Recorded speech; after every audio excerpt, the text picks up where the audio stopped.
सभी को राम राम। सभी का लाइव डिजिटल प्लेटफॉर्म पर स्वागत है, और वो भी सबसे इंपॉर्टेंट राजस्थान के भौतिक प्रदेश, और उसमें भी अरावली में। बिल्कुल आपको पूरी अरावली घुमाएंगे आज। हाँ, सभी को very good evening, very very good evening all of you.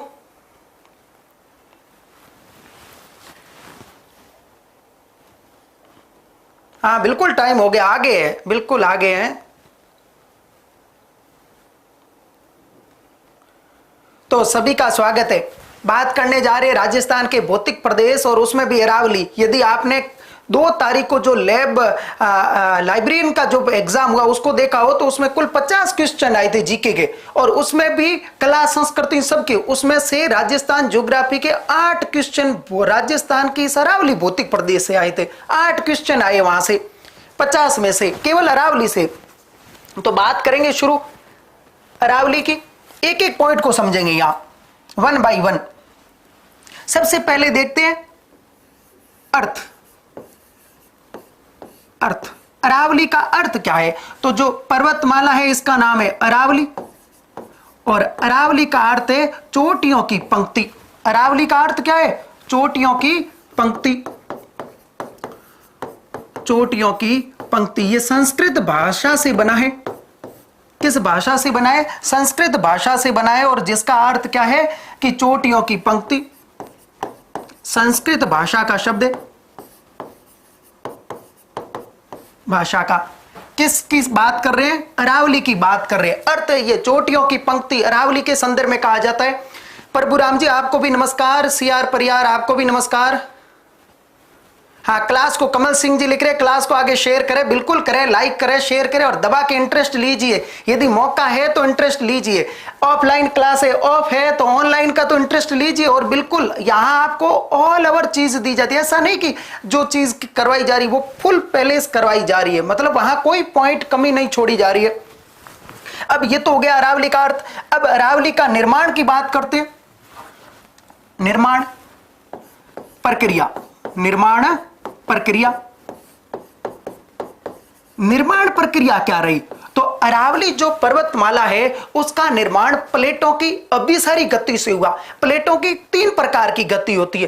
पहली गति जिसमें प्लेटें एक दूसरे के सामने गति करती है, दूसरी गति जिसमें प्लेटें एक दूसरे के विपरीत दिशा में गति करती है, और तीसरी गति जिसमें प्लेटें एक दूसरे के समानांतर गति करती है। तो 3 प्रकार की गतियां होती है, और इसमें जो अरावली का निर्माण हुआ है वो इस प्रकार हुआ। देखो, ये कोई ए नाम की प्लेट है और ये कोई बी नाम की प्लेट है।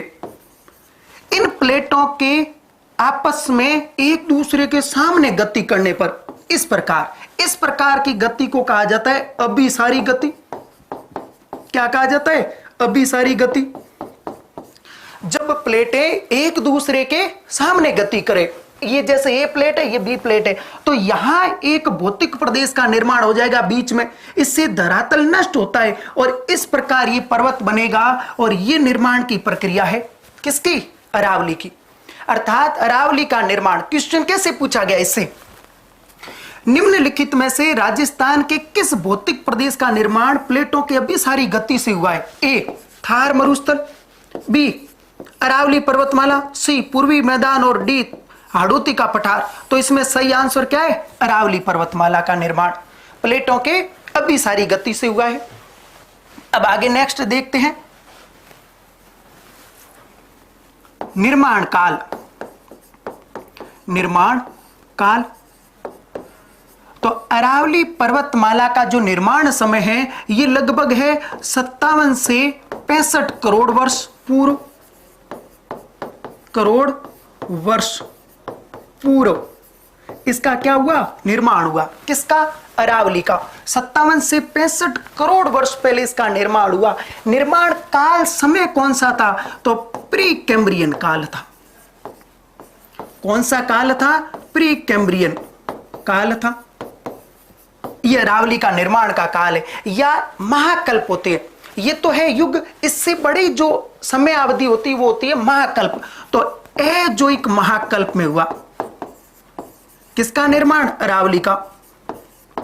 महाकल्प में इसका निर्माण हुआ। ये निर्माण काल है, इसका अर्थ निर्माण प्रक्रिया और निर्माण काल। अब देखते आगे, उत्पत्ति प्रदेश। उत्पत्ति प्रदेश, एक एक पॉइंट समझेंगे। उत्पत्ति प्रदेश, तो जैसे ये है प्रायद्वीपीय भारत, ओके, प्रायद्वीपीय भारत में यहां पर एक पर्वतमाला विस्तृत है, ऐसे प्रायद्वीपीय भारत में यहां एक पर्वतमाला विस्तृत है ऐसे, इसका नाम है अरावली। अब ये यहां पर है, यहां अरब सागर। अरब सागर किसका भाग है? तो हिंद महासागर का भाग है अरब सागर, इसका नाम है अरब सागर। ये किसका भाग है? तो हिंद महासागर का है। यदि अरब सागर ऑप्शन में नहीं हो तो होगा सही हिंद महासागर, हिंद महासागर। ओके, यहां कुछ छोटे छोटे द्वीप है, यहां 36 द्वीप है और इसका नाम है लक्षद्वीप। यह भारत का सबसे छोटा केंद्र शासित प्रदेश है, लगभग 32 वर्ग किलोमीटर में विस्तृत है। राजधानी है कवारत्ती। इसका कहा जाता है कि अरावली का जो मूल केंद्र है, जो मूल जड़ है, वो मूल जड़ अरब सागर से इस प्रकार है, आगे फिर धरातल के नीचे और फिर यहां पालनपुर या खेड़ बर्मा पर यह धरातल पर ऊपर की ओर उठ जाती है। तो मूल इसकी जो जड़ है, उत्पत्ति प्रदेश कौन सा है या मूल जड़? तो मूल जड़ इसकी अरब सागर में है, लक्षद्वीप के समीप। किसके समीप है? लक्षद्वीप के समीप है। क्या पॉइंट समझ में आ रहे हैं? कमेंट के द्वारा बताओ। भारत में सबसे पुरानी चट्टानें कौन से क्षेत्र में मिलती है? दक्षिणी प्रायद्वीपीय क्षेत्र में मिलती है।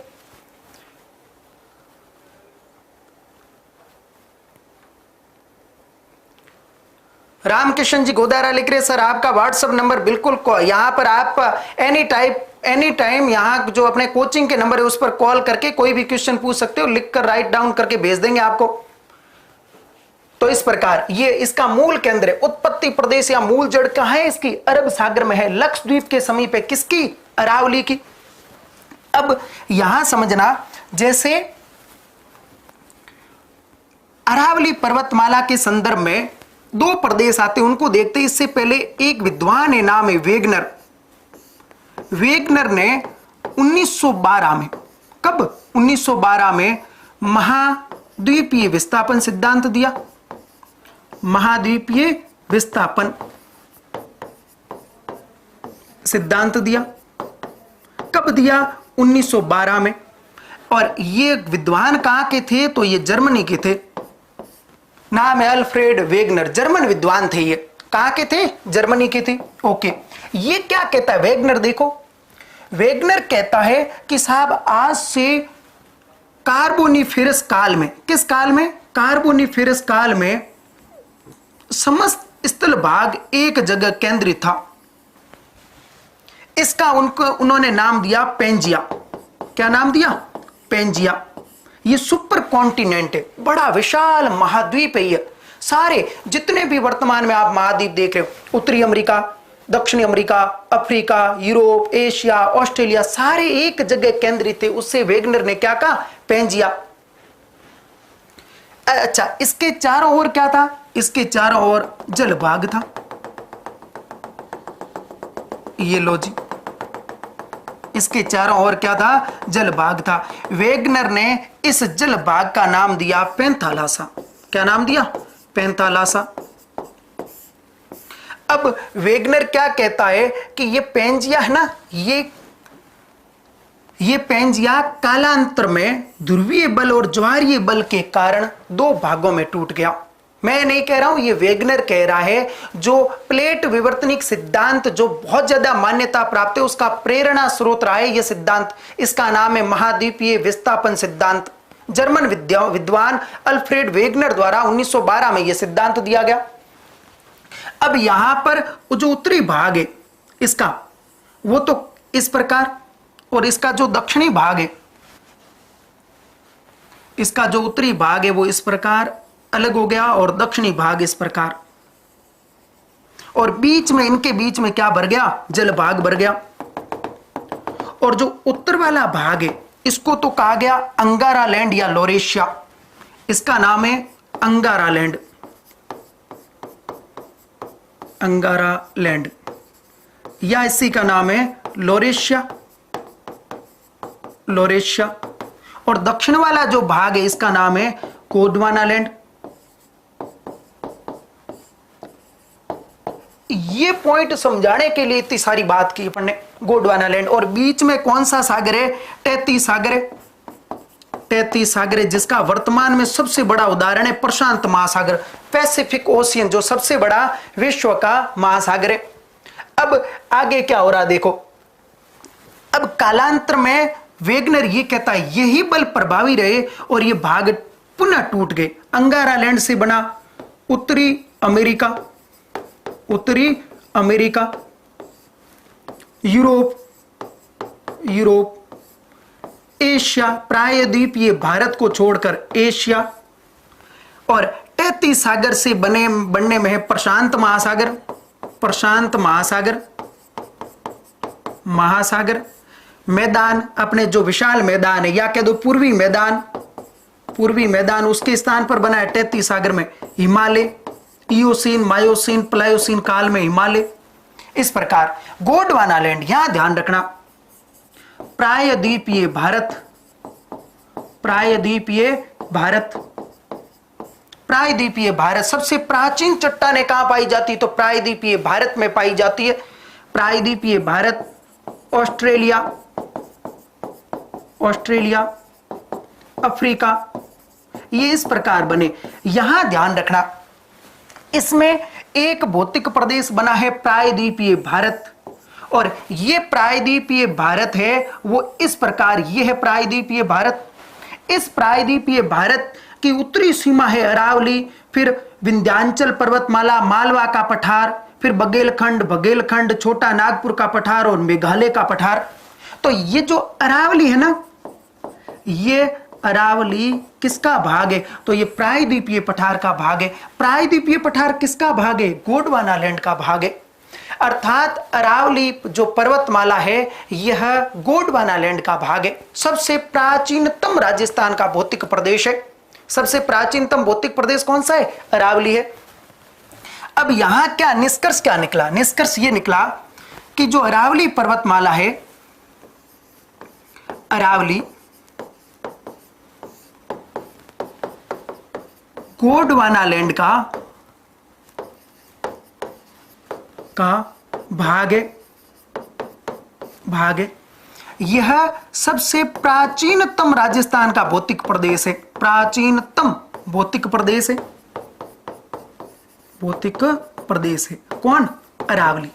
राजस्थान का सबसे प्राचीनतम भौतिक प्रदेश कौन सा है? अरावली है। इसके अलावा आगे देखो, अरावली की दिशा, दिशा।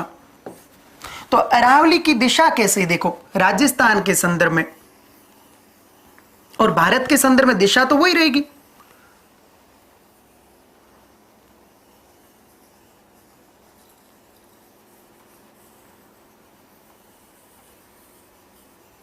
ये है अपना प्यारा राजस्थान। ओके, यहां पर अरावली पर्वतमाला की स्थिति यहां से है। देखो एक बार, दिशा की बात कर रहे हैं, केवल ऐसे विस्तृत है। कौन सी पर्वतमाला? अरावली। जो अरावली पर्वतमाला है वो दक्षिण पश्चिम से उत्तर पूर्व की ओर विस्तृत है। इसकी दिशा कहां है? तो इसकी दिशा है दक्षिण पश्चिम से, दक्षिण पश्चिम से उत्तर पूर्व की ओर है, उत्तर पूर्व। किसकी? अरावली की। अब इससे भी दक्षिण पश्चिम को एक शब्द में कहा जाता है नैऋत्य, नैऋत्य। नैऋत्य से ईशान की ओर है, यदि एक शब्द में पूछा जाए तो अरावली की दिशा है वो नैऋत्य से, वेरी वेरी इंपॉर्टेंट, यानी नैऋत्य मतलब दक्षिण पश्चिम से उत्तर पूर्व अर्थात ईशान की ओर है। किसकी दिशा? अरावली की दिशा। भारत के संदर्भ में भी यही होगी और राजस्थान के संदर्भ में भी नैऋत्य से बिल्कुल ईशान की ओर है। किसकी दिशा? अरावली की। यहां केवल दिशा की बात की है। अब बात करते हैं विस्तार की। विस्तार विस्तार तो जो अरावली पर्वतमाला है इसका विस्तार गुजरात, राजस्थान, हरियाणा और केंद्र शासित प्रदेश यूटी, केंद्र शासित प्रदेश दिल्ली में विस्तार है। किसका? अरावली का। इस अरावली का जो विस्तार है वो सबसे ज्यादा है राजस्थान में। सबसे ज्यादा विस्तार कहां है? राजस्थान में। अब यहां देखो एक बार, यहां से इसका विस्तार शुरू हुआ, गुजरात, राजस्थान, हरियाणा और दिल्ली तक इसका क्या है? विस्तार है। किसका? अरावली पर्वतमाला का। अब यहां जो इसका विस्तार है वो विस्तार राजस्थान, हरियाणा और दिल्ली और गुजरात में है। राजस्थान को अलग से देखते हैं। राजस्थान में इसका विस्तार 13 जिलों में है। कितने जिलों में है? 13 जिलों में है। किसका? अरावली का। और इन 13 जिलों में से एक पॉइंट यहां निकाल रहे हैं, वो है सर्वाधिक और कम। मुख्य रूप से देखते हैं सर्वाधिक कहां है? सबसे ज्यादा है उदयपुर में। किसका? अरावली का। और सबसे कम कहां है? तो मुख्य रूप से जो जिले हैं अरावली के विस्तार वाले उसमें सबसे कम है अजमेर में, राजस्थान के संदर्भ में। पॉइंट समझ में आ रहा है क्या? Very good. तो ये विस्तार की बात की अभी तक। अब इसकी देखते हैं राजस्थान के संदर्भ में और ऑल ओवर लंबाई। अरावली की लंबाई, सारे पॉइंट मिक्स नहीं करेंगे, अलग अलग पॉइंट को देख रहे हैं। अरावली की लंबाई, तो अरावली जो पर्वतमाला है इसकी कुल लंबाई 692 किलोमीटर है। कितने किलोमीटर है? 692 किलोमीटर। ये तो है कुल लंबाई। अरावली पर्वतमाला की कुल लंबाई 692 किलोमीटर है। ये उतनी लंबाई है जितनी जोधपुर संभाग अंतरराष्ट्रीय सीमा रखता है पाकिस्तान से। जोधपुर संभाग कैसे? कि जोधपुर में जैसलमेर 464 किलोमीटर और बाड़मेर 228 किलोमीटर, बराबर 692 किलोमीटर। अरावली की लंबाई भी कितनी है? 692 किलोमीटर। ऑल ओवर राजस्थान में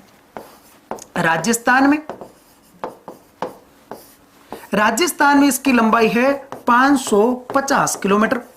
कितने किलोमीटर है? 550 किलोमीटर है राजस्थान में। ये जो लंबाई है 550 किलोमीटर, यह कुल लंबाई का 80% है। कितने प्रतिशत है? 80% है। राजस्थान में अरावली की कुल लंबाई का कितने प्रतिशत भाग है? 80% भाग है। नेक्स्ट,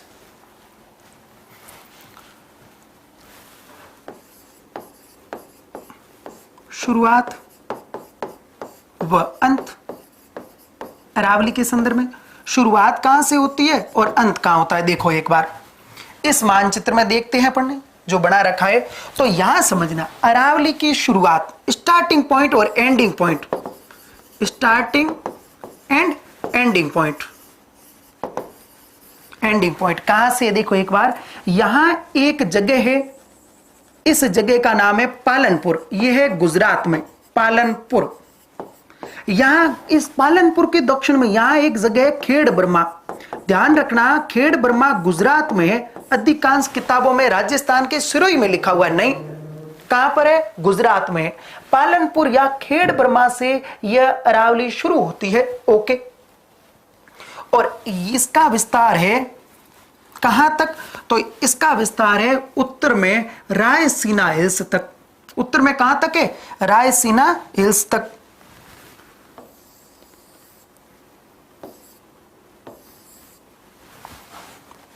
ये दिशा हो गई, इस दिशा का नाम है ईशान, उत्तर पूर्व, ईशान। ओके, यहां देखो एक बार, ये है छोटी हुई बिखरी हुई पहाड़ियां, उनका नाम है रायसीना हिल्स, और इन पर बना हुआ है ये राष्ट्रपति भवन।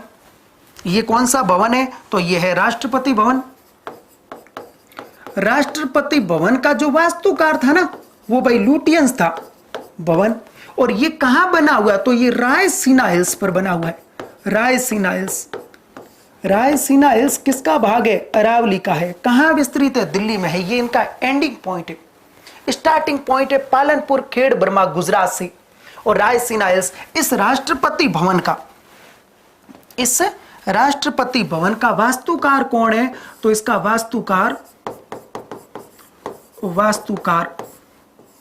इसका वास्तुकार है लुटियंस, और बेकर दो थे, लुटियंस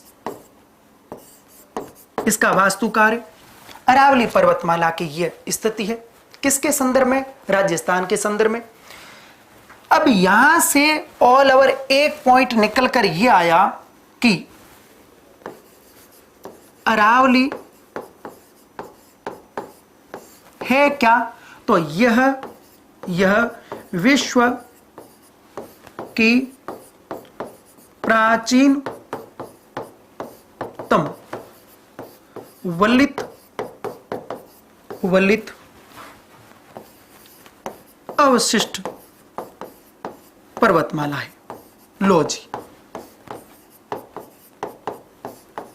अरावली क्या है? तो अरावली विश्व की, खेड़ बर्मा, पालनपुर, गुजरात से रायसीना हिल्स।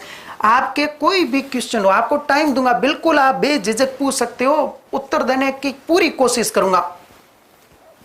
हाँ, रमेश जी गोदारा लिख रहे, यूपीएससी की तैयारी कर रहे हैं, इन्होंने लिखा है अरावली 3 राज्यों और 1 केंद्र शासित में विस्तृत है। बिल्कुल सही है। रायसीना हिल्स है वो राष्ट्रपति भवन है उन पर, और दिल्ली के अंदर है, ये भी बात सही है। तो ये विश्व की प्राचीनतम वलित अवशिष्ट पर्वतमाला है। अब यहां तक तो पॉइंट ठीक है। वलित का अर्थ होता है फोल्ड, वलन पड़ जाना, फोल्डिंग। जैसे कोई 2 प्लेटें टकराई ना, तो बीच में वलन पड़ गए, उनके कारण निर्माण हुआ, इसलिए वलित है। प्राचीनतम का अर्थ है इसका निर्माण कई करोड़ों वर्ष पहले हुआ है। प्राचीनतम, अवशिष्ट, यहां एक शब्द है अवशिष्ट। इसी को समझाने के लिए यहां अपन व्याख्या कर रहे हैं। बात करते हैं ऊंचाई की। ऊंचाई की तो अरावली पर्वतमाला के देखो, जब इसका निर्माण हुआ, जब इसका क्या हुआ? निर्माण हुआ, तब ये निर्माण जब हुआ तब ये कुछ इस प्रकार थी पर्वतमाला, ऐसे ये मान लेते अपन, इस प्रकार इसका निर्माण हुआ। इस समय इसकी, किस समय जब निर्माण हुआ? निर्माण के समय, निर्माण समय इसकी ऊंचाई थी लगभग 2800 से 2900 मीटर। हो सकता है कि उस जमाने में इसकी कोई चोटी 6000 मीटर से भी अधिक ऊंची रही होगी, 4000 मीटर से भी अधिक ऊंची रही होगी। लेकिन निर्माण समय की बात कर रहा हूं। अब क्या हुआ कि हमेशा वर्ष भर लगभग, नहीं माने तो वर्षा ऋतु में मानो, बादल बनते हैं, वर्षा होती है। इन यहां पर खूब ताप, रात के दिन के समय तापमान बहुत ज्यादा चमकता, मतलब तापमान ज्यादा है, चट्टानें फैलती है। रात के समय तापमान कम होता है, चट्टानें सिकुड़ती है। ये प्रक्रिया करोड़ों वर्ष तक चलती रहती। धीरे धीरे चट्टानें कमजोर होती है। पेड़ पौधे और वनस्पतियों की जड़ें चट्टानों को कमजोर करती है। पृथ्वी में आने वाले भूकंप कमजोर करते, धीरे धीरे ये चट्टानें कमजोर होती जाती। करोड़ों वर्षों में इस प्रकार की कई घटनाएं इसने देखी होगी। और ये इसकी वर्तमान स्थिति कुछ इस प्रकार है। इसकी वर्तमान स्थिति इस प्रकार है, देखो। अब वो की वो है, ये इस प्रकार। अब जहां इसकी ऊंचाई 2800 से 2900 मीटर थी निर्माण के समय, वहीं वर्तमान में इसकी औसत ऊंचाई है 930 मीटर। औसत ऊंचाई कब? वर्तमान में। वर्तमान में इसकी औसत ऊंचाई 930 मीटर है। यही प्रक्रिया कहलाती है अवशिष्ट पर्वत। मतलब पर्वत का मुख्य भाग तो चला गया, अब ये किसके कारण? जल के साथ बह गया होगा और सूखा, खूब सारी आपको विशेषताएं बताई। अब यहां देखो, लगभग 3000 मीटर या 2800, 930 को यदि मैं 930 को 3 से गुणा कर लूं तो 0 और ये हो गए 9 और ये 27, मतलब लगभग 2800 मीटर। तो अरावली अपनी मूल ऊंचाई का, अरावली अपनी मूल ऊंचाई का 1/3 भाग ही है। कितना भाग है? 1/3 भाग ही है। इसका वर्तमान स्थिति यह है, किसकी? अरावली की। क्लियर है पॉइंट? भूमाराम जी आपको बहुत बहुत धन्यवाद। हाँ बिल्कुल, औसत सूरज जी जैकेट लिख रहे हैं, अरावली की औसत ऊंचाई 930 मीटर है। ये रही ऊंचाई, अलग से पॉइंट अभी देख रहे हैं। यहां केवल ये अवशिष्ट समझाने के लिए व्याख्या की। अब निर्माण चट्टाने क्या है? निर्माण चट्टाने। अरावली का निर्माण किन किन चट्टानों से हुआ? निर्माण चट्टान कौन सी है? जनक चट्टान। तो अरावली का निर्माण आग्नेय चट्टानों से हुआ है, और उसमें भी देहली क्रम और धारवाड़ क्रम की चट्टानें हैं। और उन चट्टानों में भी कौन सी है? तो आपको बता रहा हूं कि इन चट्टानों में क्वार्ट्जाइट,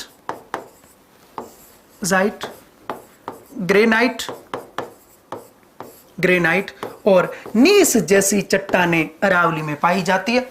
अरावली का निर्माण किन चट्टानों से हुआ है? क्वार्ट्जाइट, ग्रेनाइट, नीस। एग्जाम में पूछा जा चुका है। निम्नलिखित में से अरावली का निर्माण किन चट्टानों से हुआ है? बलुआ पत्थर, चूना पत्थर, क्वार्ट्जाइट, शिस्ट। तो इस प्रकार सही आंसर क्या हुआ?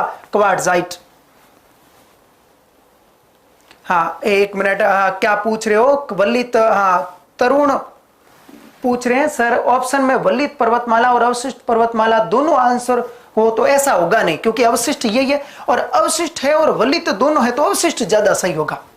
यदि आप कह रहे हो सर इनमें से कई बार क्या होता है, बिल्कुल सही कह रहे हो आप, कई बार क्या होता है चारों के चारों ऑप्शन सही होते, लेकिन उनमें सबसे ज्यादा सही कौन सा, वो आंसर देना है। तो आपका आंसर मिल गया तरुण जी, बहुत बढ़िया आपने क्वेश्चन पूछा और संतुष्ट भी हुए होंगे आप। ठीक है, तो ये इन चट्टानों से इसका क्या हुआ है? निर्माण अरावली का। अब ऑल ओवर इसकी देखते हैं। अरावली की एक पॉइंट में बात करता हूं, ऊंचाई। तो यहां निष्कर्ष क्या निकला कि अरावली की औसत ऊंचाई कितनी है? अरावली की औसत ऊंचाई है 930 मीटर। 930 मीटर। ओके, जैसे ये यहां समझना, राजस्थान के संदर्भ में ही बता रहा हूं। अब गुजरात और हरियाणा को छोड़ देते हैं। ये अरावली पर्वतमाला है, तो यहां ये है पुष्कर झील। ओके, और इस प्रकार अरावली की औसत ऊंचाई है 930 मीटर। यहां एक चोटी, इसका नाम है गुरु शिखर। यह अरावली भौतिक प्रदेश पर स्थित राजस्थान की सबसे ऊंची चोटी है। मीटर हाइट है इसकी, और 1722 मीटर इसकी हाइट है। इस पर भगवान दत्तात्रेय का प्रसिद्ध मंदिर है भाई। यदि आप गुरु शिखर पर गए हो तो इस पर भगवान दत्तात्रेय का प्रसिद्ध मंदिर है। उसको जोड़ दोगे तो हो जाएगी 1705 मीटर उसकी हाइट है, 1727 मीटर। ओके, यहां है पुष्कर झील। अरावली पहाड़ियों से गिरी हुई है पुष्कर झील। अजमेर में करवाऊंगा झीलों में पुष्कर झील। यह अरावली का निम्नतम स्थान है भाई। अरावली का नीचा स्थान है।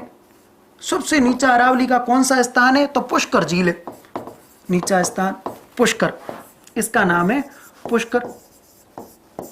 अब आप अजमेर से इस तरफ चले जाओगे, यहां पर अरावली से हट गए, मरुस्थल की ओर बढ़ गए। यहां एक झील है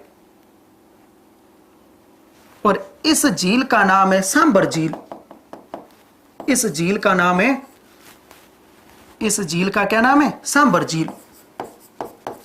सांबर झील ये राजस्थान का सबसे नीचा स्थान है। ये तो पुष्कर क्या है? अरावली का सबसे नीचा स्थान है। राजस्थान का सबसे ऊंचा स्थान गुरु शिखर। आप यहां माउंट आबू को मत कह देना, चोटी की बात कर रहा हूं। ओके, अच्छा, ऑल ओवर राजस्थान का सबसे ऊंचा शिखर गुरु शिखर। राजस्थान में अरावली का सबसे निम्न स्थान पुष्कर। ऑल ओवर राजस्थान का सबसे निम्न स्थान सांबर है। राजस्थान का निम्नतम स्थान, निम्नतम स्थान। जैसे पूरे विश्व का सबसे निम्नतम स्थान है डेड सी, मृत सागर, जो इजराइल और जॉर्डन की सीमा पर है, इजराइल और जॉर्डन की सीमा पर है। ओके, आगे बढ़ते हैं। अरावली की औसत ऊंचाई 930 मीटर है, गुरु शिखर 1722 मीटर है। ऑल ओवर हो गई इसके ऊंचाई के संदर्भ में। अब राजस्थान के संदर्भ में, राजस्थान के संदर्भ में, ये राजस्थान है, तो राजस्थान में एक बात कर लेते हैं सर्वाधिक, तो सबसे ज्यादा अरावली की ऊंचाई है सिरोही में, सिरोही में। और सबसे कम ऊंचाई है कि कहां पर, जयपुर में, जयपुर में। अरावली की सबसे ज्यादा ऊंचाई, सर्वाधिक, सर्वाधिक, सबसे कम, इस प्रकार सर्वाधिक और सबसे कम। हाँ, मानसी पूछ रहे हैं कि गोरम जी या मेरिया जी अरावली, मध्य अरावली की क्या सबसे ऊंची चोटी? बिल्कुल सबसे ऊंची चोटी। अभी चोटियों पर आ रहा हूं, पहले इन बातों को समझो, एक एक पॉइंट को। यहां से भी क्वेश्चन बहुत ज्यादा आते हैं।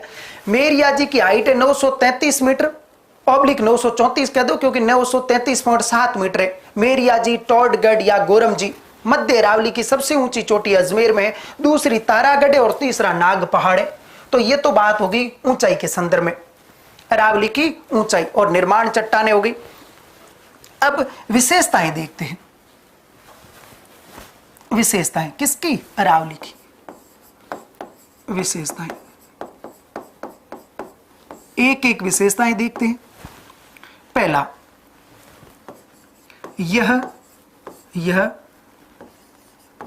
थार मरुस्थल की पूर्वी सीमा का निर्धारण करती है।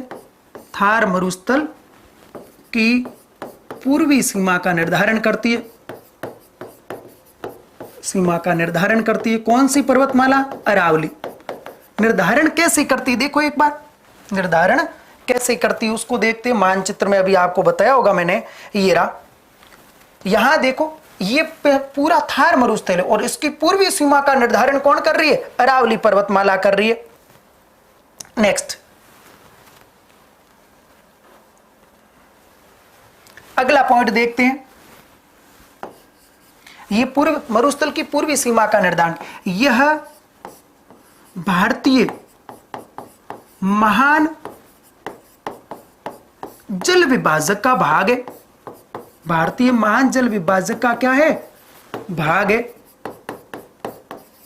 ओके, भारतीय महान जल विभाजक क्या, उसको देखो। जैसे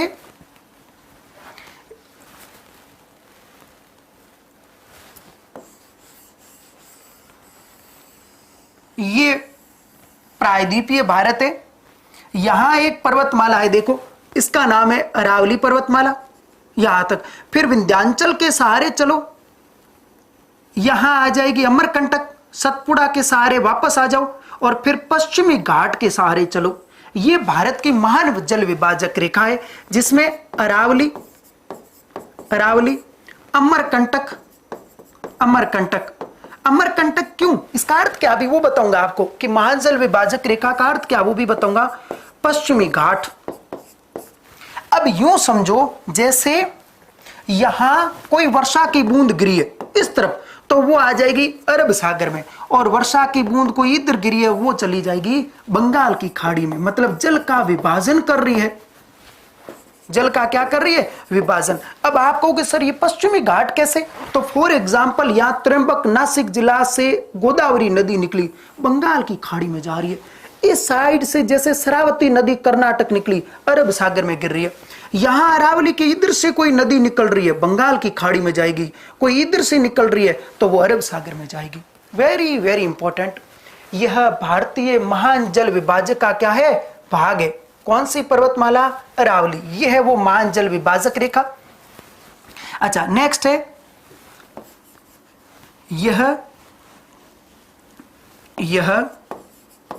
यह धात्विक खनिजों की दृष्टि से संपन्न है। खनिजों की दृष्टि से क्या है? संपन्न है भाई, दृष्टि से संपन्न है। जितने भी धात्विक खनिज है राजस्थान में वो लगभग अरावली में पाए जाते हैं। जैसे फॉर एग्जाम्पल ये अरावली है, तो इसमें उत्तरी अरावली में जैसे बहुत ज्यादा पाया जाता है क्या, तांबा, यहां पाया जाता है तांबा। तांबा जैसे खेतड़ी इसके लिए बहुत ज्यादा प्रसिद्ध है, खेतड़ी, बन्नो वाली ढाणी, पुरबनेड़ा भीलवाड़ा में आ जाएगा, बन्नो वाली ढाणी, नीम का थाना प्रदेश पूरा, गणेश्वर सभ्यता का जो प्रदेश है तोरावटी प्रदेश वो पूरा का पूरा तांबा उत्पादन के लिए प्रसिद्ध है। मुख्य स्थान है खेतड़ी, खेतड़ी। मध्य अरावली में है लोहा, मोरेजा, बानेला और नीमला, रामसेला। इसके अलावा दक्षिणी अरावली में भी लोहा है, जैसे उदयपुर में है थूर, उंडेर और नाथरा की पाल, तो वो लोहा उत्पादन के लिए प्रसिद्ध है। लेकिन दक्षिणी अरावली में सबसे ज्यादा है सीसा जस्ता, सीसा जस्ता और चांदी, चांदी। जैसे जावर की खान सीसा जस्ता की, उदयपुर में एक प्रसिद्ध खान है जावर। लोहा की प्रसिद्ध खान है वो मोरेजा, बानेला। चाकसू जयपुर में है ये भाई मोरेजा, बानेला। बन्नोड़ोला नहीं, बानेला, मोरेजा, बानेला। तो ये धात्विक खनिजों की दृष्टि से संपन्न है कौन, अरावली पर्वतमाला। नेक्स्ट देखो, नेक्स्ट पॉइंट क्या है, नेक्स्ट है वन व वन्य जीव। वन व वन्य जीव की दृष्टि से संपन्न है, की दृष्टि से भी क्या है, संपन्न है, संपन्न। अच्छा कैसे, जैसे अरावली को एक बार देख लेते, जैसे ये अरावली है, ओके। राजस्थान में अरावली जो भौतिक प्रदेश है वो बाकी 4 भौतिक प्रदेशों में वनों से सबसे ज्यादा आबाद है। जैसे राजस्थान में सबसे ज्यादा वन कहां पाए जाते हैं, तो राजस्थान में सबसे ज्यादा वन पाए जाते हैं उदयपुर में। अरे सबसे ज्यादा अरावली का विस्तार कहां है, उदयपुर में। नवीनतम जो 16वीं द्विवार्षिक वन रिपोर्ट है उसके अनुसार उदयपुर में वन है 2757 वर्ग किलोमीटर। इस दृष्टि से यह राजस्थान के कुल वन का है लगभग 23.51%। और वन और वन्य जीवों में वन की बात कर रहे हैं, वन सबसे ज्यादा उदयपुर में है, सेकंड अलवर है, यह भी अरावली का जिला है अलवर। और थोड़ा बहुत प्रतापगढ़ में भी अरावली का विस्तार है, प्रतापगढ़, इसमें है लगभग 1196 वर्ग किलोमीटर, सेकंड ये है। और थर्ड है प्रतापगढ़ लगभग 1036 वर्ग किलोमीटर। तो यहां ये कहना चाह रहा हूं कि अरावली है वो वनों की दृष्टि से भी राजस्थान का संपन्न भौतिक प्रदेश है। अब वन्य जीवों में देखो, यहां एक एक को समझना। उदयपुर में, उदयपुर में सज्जनगढ़, सज्जनगढ़, जय समंद, फुलवारी की नाल, फुलवारी की नाल, फुलवारी की नाल। सिरोही में माउंट आबू जो मुर्गों के लिए प्रसिद्ध है, माउंट आबू अरावली में है। कुंभलगढ़ अरावली में है, कुंभलगढ़, कुंभलगढ़ चोटी भी है, 1224 मीटर हाइट है कुंभलगढ़। कुंभलगढ़ दुर्ग भी है, हेमकुट पहाड़ी पर है वो दुर्ग कुंभलगढ़। फिर यहां पर बस्सी आ जाएगा चित्तौड़गढ़ में, प्रतापगढ़ में आ जाएगा सीता माता, उड़न गिलेरी के लिए प्रसिद्ध है, सीता माता अभ्यारण्य, महुआ के वृक्ष के लिए भी प्रसिद्ध है, ओके। मध्य में आ जाएगा रावली टोडगढ़ या टोडगढ़ रावली, रावली अभ्यारण्य। जयगढ़ सॉरी नाहरगढ़ और जमुआ रामगढ़, जमुआ रामगढ़ ये सब कहां है, और सरिस्का, सरिस्का ये सब अरावली भौतिक प्रदेश में है भाई। तो इतनी सारी विशेषता है, तो एक ही पॉइंट से क्लियर हो गया क्या, हाँ सबसे कम वन चूरू में 82 वर्ग किलोमीटर है, रावली टोडगढ़, रावली टोडगढ़ रावली अभ्यारण्य हो गया, ये अजमेर के अंदर है, सरिस्का अलवर के अंदर है, नाहरगढ़ और जमुआ रामगढ़ जयपुर के अंदर है। जमुआ रामगढ़ है वो बांध है, बाण गंगा नदी पर। अब इसके अलावा अरावली की ये तो विशेषता हो गई। अब अरावली जनजातियों की दृष्टि से भी भाई संपन्न है, जनजातियों की दृष्टि से भी क्या है, की दृष्टि से भी संपन्न है, अधिक है, अधिक है। कैसे देखो, जैसे ये अरावली पर्वतमाला, अब अरावली में यहां मीणा जनजाति, मीणा। यहां देखो डूंगरपुर में डामोर जनजाति, डामोर। उदयपुर और इस बेल्ट में भील, स्वाभिमान जनजाति है भाई, भील, भील। सिरोही में ग्रासिया, ग्रासिया। इस बेल्ट में कोटा की ओर ऐसे फैली हुई कथोड़ी जनजाति, कथोड़ी। सहरिया 12 में है, सहरिया कहां है? 12 में है। और सांसी वो भरतपुर की ओर है, ये कंजर जनजाति, कंजर। तो इस प्रकार राजस्थान की अधिकांश जनजातियां कहां निवास करती है? अरावली पर्वतमाला में करती है। ये जो जनजातियां हैं ये आदिम कृषि करती है, आदिम कृषि करती है। इस आदिम कृषि को ही कहा जाता है स्थानांतरित कृषि, स्थानांतरित कृषि। इसी को कहा जाता है झूमिंग कृषि। पूर्वोत्तर भारत में यह नाम बहुत ज्यादा प्रसिद्ध है, झूमिंग कृषि। और ये जो झूमिंग कृषि है वो किस प्रकार है? देखो, जैसे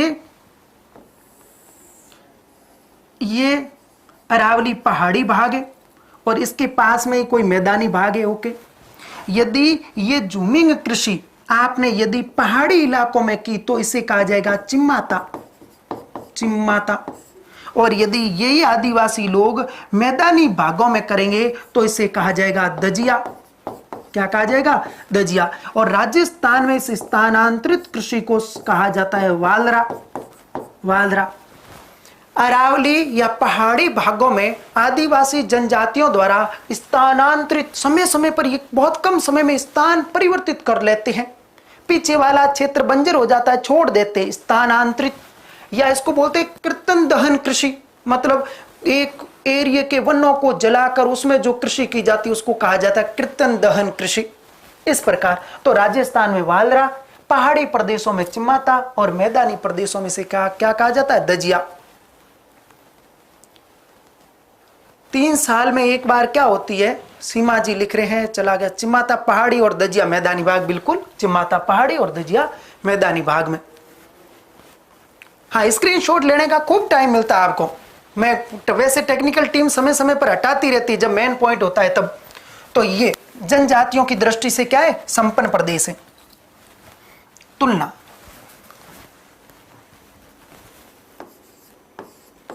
तुलना या समानता, या समानता, इसमें पॉइंट को देखते हैं। तुलना या समानता में क्या है, कैसे है?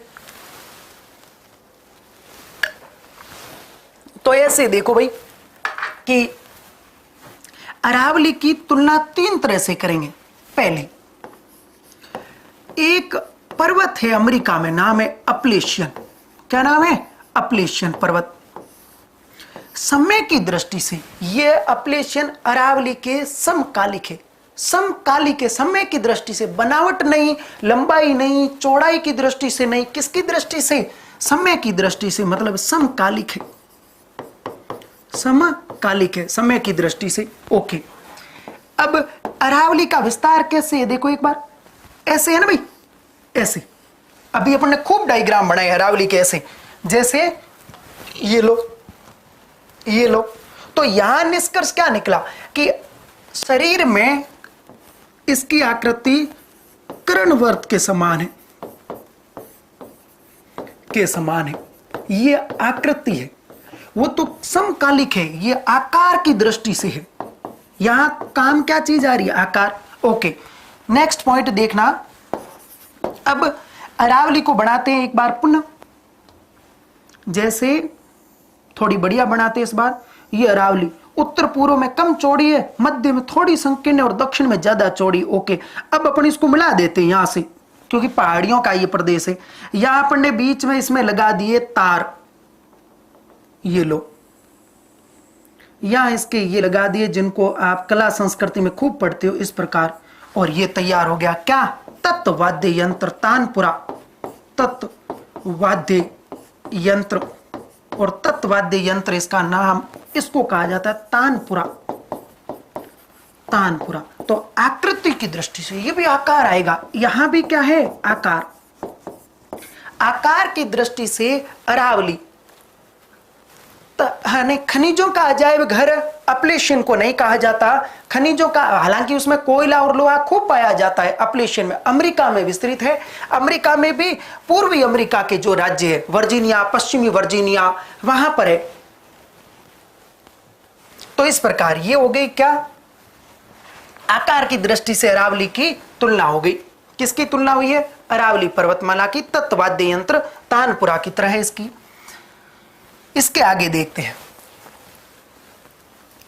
अरावली को अध्ययन की दृष्टि से 3 भागों में बांटा गया है और उसका आधार है ऊंचाई और विस्तार।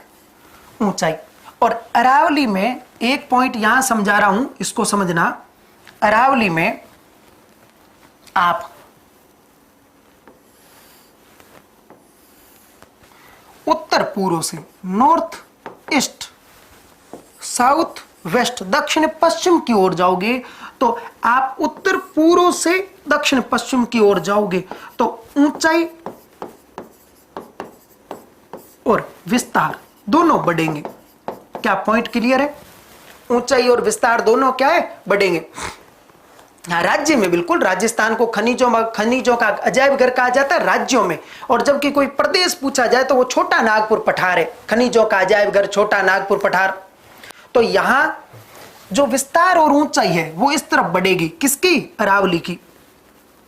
ये तीर इधर है, यहां लिख देता हूं बढ़ेगी, और यहां भी बढ़ेगी अरावली की। ऊंचाई के आधार पर अरावली को 3 भागों में बांटा गया। भाई कितने भागों में? 3 भागों में। यहां एक एक का अध्ययन करेंगे। पहला है उत्तरी अरावली। उत्तरी अरावली। दूसरा है मध्य अरावली। मध्य अरावली, मध्य अरावली। और तीसरा है दक्षिणी अरावली। कौन सी अरावली है? दक्षिणी अरावली। इस प्रकार उत्तरी अरावली, मध्य अरावली और दक्षिणी अरावली। उत्तरी अरावली है, इसकी आकृति है भेड़ पीठ नुमा। भेड़ पीठ नुमा इसकी आकृति है। इसकी आकृति है पंखाकार। पंखाकार। ये तो पूरी संकीर्ण है मध्य से, ऐसे जैसे ये यहां पर। उत्तरी की आकृति भेड़ पीठ नुमा। भेड़ पीठ नुमा क्या है? जैसे ये हिमानी जो निक्षेप स्थलाकृतियां उसमें भी आती भेड़ पीठ नुमा।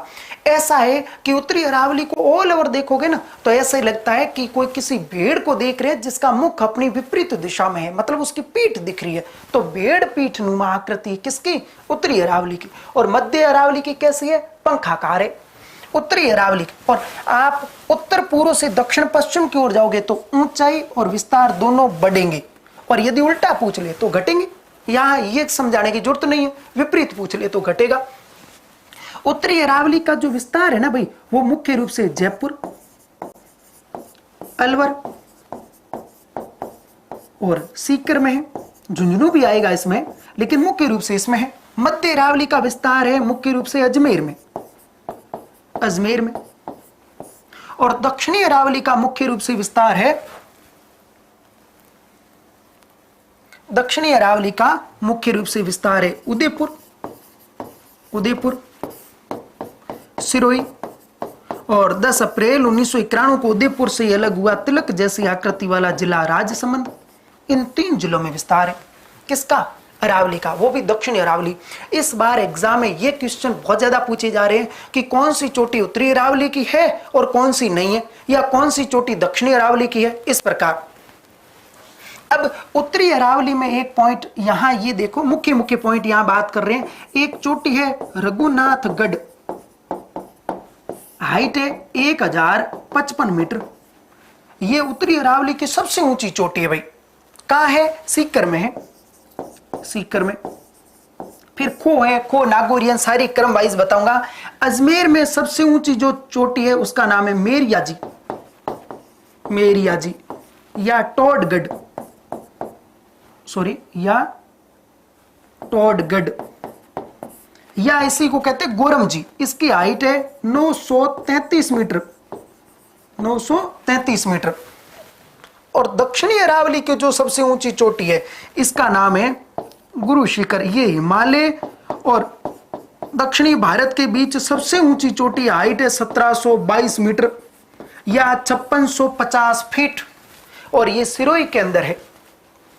उत्तरी अरावली की सबसे ऊंची चोटी रघुनाथगढ़, मध्य अरावली की मेरियाजी या टोडगढ़ अजमेर में, दूसरी तारागढ़ है, तीसरी नाग पहाड़ है, या दूसरी वो खो है या खो नागौरियन जयपुर में है, और उत्तरी दक्षिण अरावली की गुरु शिखर, दूसरी है शेर 1597 मीटर, तीसरी है अचलगढ़ 1442, चौथी फिर आ जाएगी जरगा 1431, सॉरी देलवाड़ा पहले 1442 और फिर अचलगढ़ 1380 मीटर, फिर कुंभलगढ़ 1224 मीटर।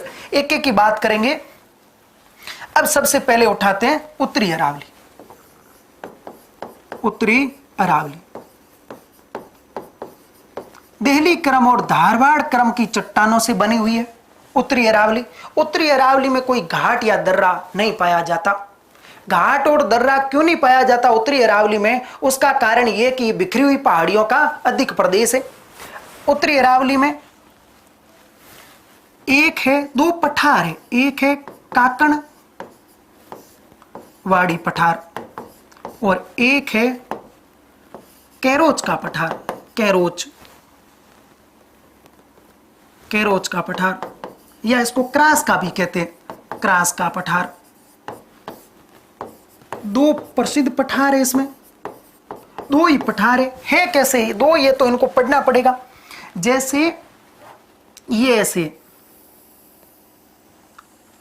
अब इसमें पठार सामान्यतः ऐसा भाग होता है ऊपर से समतल, ये पठार है, फिर ये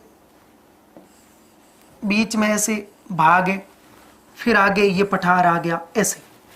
तो आप अभी देख रहे हो ये जो पठार है ना, इस पठार का नाम है काकणवाड़ी का पठार। ये तो है काकणवाड़ी और ये है कैरोच का पठार। कैरोच दोनों अलवर में है और इनके मध्य जो आप ये देख रहे हो ये एक अभ्यारण्य है और इस अभ्यारण्य का नाम है सरिस्का। सरिस्का ये अलवर में है। सरिस्का भरतरी के पास, ये जो भरतरी का गुफा या मंदिर वहां सरिस्का, ये हरे कबूतरों के लिए प्रसिद्ध है। यह हरे कबूतरों के लिए भाई क्या है, कबूतरों के लिए प्रसिद्ध है। इसकी हाइट है लगभग, सरिस्का चोटी भी है यहां, ये सरिस्का क्या है, चोटी, हाइट है लगभग 777 मीटर। Very very important. और इनके पास में भानगढ़ है, इनके पास में ही भानगढ़ है, भूतों की नगरी। ये बिखरा हुआ एक खंडित शहर है और इसका नाम है भानगढ़, अलवर में है ये भी भानगढ़। भानगढ़ की हाइट है 648 मीटर, 648 मीटर। और भानगढ़ कहां है, अलवर में है। कैसी नगरी है, भूतों की नगरी है। तो दो पठार की बात की है और पॉइंट पूरे समझे हैं। उत्तरी अरावली में घाट या दर्रे नहीं है, मध्य अरावली में आएंगे तब उनकी डेफिनेशन बताऊंगा, घाट दर्रे या नाल क्या होते हैं। काकड़वाड़ी का पठार और कैरोच का पठार दोनों अलवर में है। दोनों कहां है, अलवर में है। उत्तरी अरावली में ये कहां है, अलवर में है। ओके, काकड़वाड़ी और कैरोच पठार के मध्य सरिस्का अभ्यारण्य है जो हरे कबूतरों के लिए प्रसिद्ध है और राजस्थान की दूसरी बाघ परियोजना यहां शुरू की गई और ये राष्ट्रीय अभ्यारण्य के लिए प्रस्तावित है। जैसे राष्ट्रीय मरु उद्यान है जो सबसे बड़ा अभ्यारण्य, वो भी राष्ट्रीय अभ्यारण्य के लिए जो कह सकते हैं एक रूप से पेश किया गया। और इसके अलावा ताल छापर अभ्यारण्य वो भी प्रस्तावित है। चूरू जो काले हिरणों के लिए प्रसिद्ध है। कुंभलगढ़ अभ्यारण्य पाली और राजसमंद में विस्तृत है। उदयपुर में 3 जिलों में वो कुंभलगढ़ जो भेड़ियों के लिए प्रसिद्ध है वो भी प्रस्तावित है। तो सरिस्का अभ्यारण्य है ये। ओके, नेक्स्ट उत्तरी अरावली की देखते हैं क्या, चोटियां। उत्तरी अरावली की चोटियां, 1 नंबर नाम है रघुनाथगढ़। कौन सी गढ़ है, रघुनाथगढ़। उत्तरी अरावली की अलग करवाऊंगा, मध्य की अलग करवाऊंगा और दक्षिण की अलग करवाऊंगा। रघुनाथगढ़ किस जिले में है, सीकर में। हाइट कितनी है, 1055 मीटर, सबसे ऊंची चोटी है। 2 नंबर खो, या इसी को कहते हैं खो नागौरियन। नागौरियन, खो नागौरियन कहां है, जयपुर में। हाइट कितनी है, 920 मीटर है भाई। कितनी है? 920 मीटर है। किसकी? खो नागोरियन की। फिर उसके अलावा बहरोज पर्वत है, बहरोज पर्वत कहां है? अलवर में है। हाइट कितनी है? 792 मीटर हाइट है भाई बहरोज पर्वत की। ओके, नेक्स्ट उसके बाद में है बरवाड़ा। बरवाड़ा कहां है? जयपुर में है और हाइट है 786 मीटर। बरवाड़ा की हाइट है 786 मीटर। फिर 5 नंबर है बिब्बाई। बिब्बाई कहां है? झुंझुनू में है भाई, ये झुंझुनू में, और इसकी हाइट है 780 मीटर। फिर उसके बाद में है बिल्लाली। बिल्लाली अलवर में है। बिल्लाली इंपॉर्टेंट है, स्टार लगा रहा हूं। अच्छा, याद करनी पड़ेगी भाई, बिना याद किए काम नहीं चलेगा। बिल्लाली कहां है? अलवर में है, अलवर, और हाइट है 700, बिल्लाली की 775 मीटर, 775 मीटर बिल्लाली की।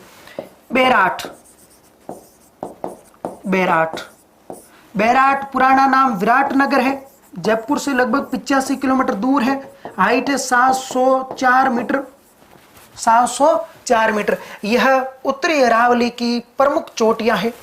इसके अलावा मनोरपुरा 747, वो अलग बिखरी हुई पहाड़ियों में करेंगे। मनोरपुरा 747 है।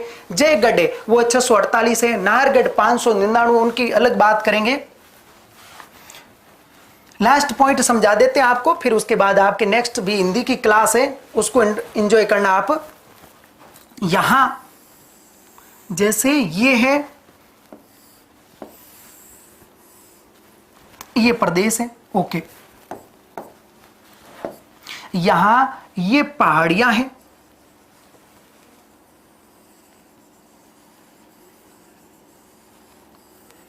ये पहाड़ियां हैं। इनमें ये पहाड़ियों, इसका नाम है भीम डूंगरी, बीजक डूंगरी और महादेव डूंगरी। और यहां एक बैराट, ये चोटी है बैराट। भीम डूंगरी, बीजक डूंगरी और महादेव और बैराट चोटी हो गई। और ये जगह भी बैराट है, बैराट। इस बैराट का पुराना नाम है विराटनगर। विराटनगर मत्स्य महाजनपद की राजधानी है ये। और इस विराटनगर, इस बीजक डूंगरी के पास से ही भाबरू शिलालेख मिला है। उत्तरी अरावली में पड़ रहे हैं ये भाबरू शिलालेख। किसका है?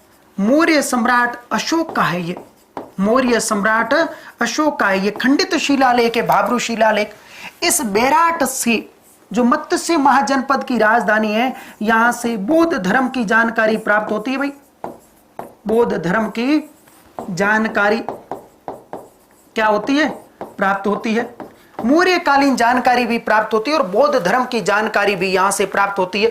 बैराट, विराटनगर से। यहां से बैराट से एक नदी निकलती है, बाण गंगा, अर्जुन की गंगा। कहते हैं भीष्म पितामह जब मरण सिया पर लेटे हुए थे, तब उनको प्यास लग गई थी और अर्जुन ने तीर चलाया और गंगा प्रकट हो गई, इसलिए अर्जुन की गंगा कहलाती है। या ऐसे रुंडित नदी है ये, बाण गंगा। इस नदी का उद्गम भी कहां से होता है? बैराट से होता है, बैराट की इन पहाड़ियों से होता है। बैराट कहां है? ये जयपुर में है। ये जिला कौन सा है? जयपुर है, जयपुर है। बीजक डूंगरी से ही भाबरू शिलालेख प्राप्त हुआ, जो अशोक का एक अखंडित शिलालेख है। भीम डूंगरी, बीजक डूंगरी और महादेव डूंगरी जयपुर में बैराट में स्थित है, जिसका पुराना नाम विराटनगर है। मत्स्य महाजनपद की राजधानी था। अंगुत्तर निकाय और भगवती सूत्र से 16 महाजनपदों की जानकारी प्राप्त होती, जिसमें सूरसेन और मत्स्य महाजनपद राजस्थान में थी। अच्छा ठीक है, आपके नेक्स्ट क्लास का भी समय हो गया, थोड़ा मैंने समय भी ज्यादा ले लिया, तो आप सभी को मेरी तरफ से, हाँ, रुंडित नदी बिल्कुल, बाणगंगा, इसका जो मैदान है वो कहलाता रोही का मैदान। ये जयपुर, दौसा और भरतपुर में विस्तृत है। रुंडित सरिता है बिल्कुल। तो मेरी तरफ से आप सभी को गुड नाइट, फिर मिलते हैं नई क्लास में। All of you very very good night, शुभ रात्रि, मस्त रहिए, हंसते रहिए, बिंदास रहिए। और जितना पढ़ाया वो राइट डाउन करिए कॉपी की नोटबुक के साथ। एक्सप्लेन खुद करना सीखो, बहुत जितना ज्यादा एक्सप्लेन करोगे उतना डीपली जाओगे। और आप पेपर उठाकर देखते हो तो यहीं से तो क्वेश्चन मिलते हैं आपको।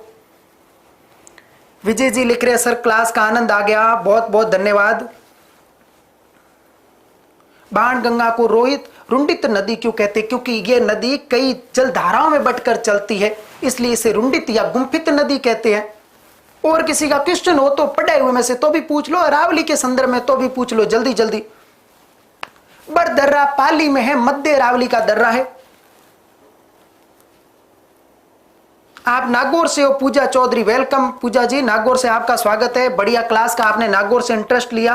आपने यदि चैनल को सब्सक्राइब नहीं किया तो करिए, लाइक नहीं किया तो दबाकर लाइक करिए। और ऐप का काम शुरू हो चुका है पूर्ण रूप से, आप ऐप इंस्टॉल कर लीजिए और ऑथेंटिक ऐप इंस्टॉल करें। जो प्ले स्टोर पर करने से पहले आप 1-2 मिनट का वीडियो भी अपने यूट्यूब पर डाला हुआ उसको देखकर इंस्टॉल करें।